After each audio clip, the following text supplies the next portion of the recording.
As Africans, we ask ourselves, how can we make this continent a continent which is a magnet, which attracts us and makes us retain our people in this continent? That is our constant struggle. Many are families that are persuading their children, go out there into Canada, go out there into Australia, go out there into the United States of America and get a second citizenship just in case. Just in case. Why? We must ask ourselves. Because we have not created conditions that make it conducive for us. This is a contradiction of the age-old saying that wherever you go, home is always best. In the minds of most of us, home is not best. Corruption is something that we talk about. It is something that we complain about. It is something whose negative impact we recognize. It is something that even the corrupt acknowledge is a bad thing.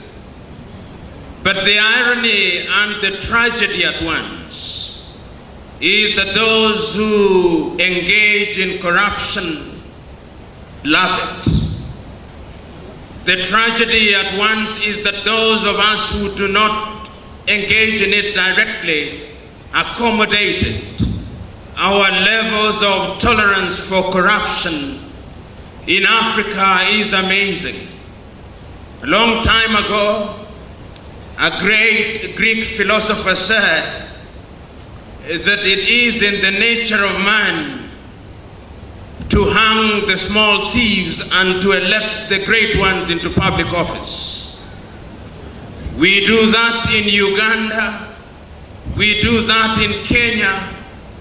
We do that in Tanzania. We do that in Africa. And that is why Africa remains the poorest continent on earth. I was this morning rereading a book which I commend to you. A book written by a young Zambian economist called Dambisa Moyo. The book called Dead Aid. And in the introduction in that book, there is a note which was found in the bodies of two young Guineans who died while trying to run away from Africa. Today, many young Africans are running away. Not so long ago, about 4 weeks to be exact, 300 young Africans drowned in the Mediterranean Sea in Lampedusa because they were running away from Africa.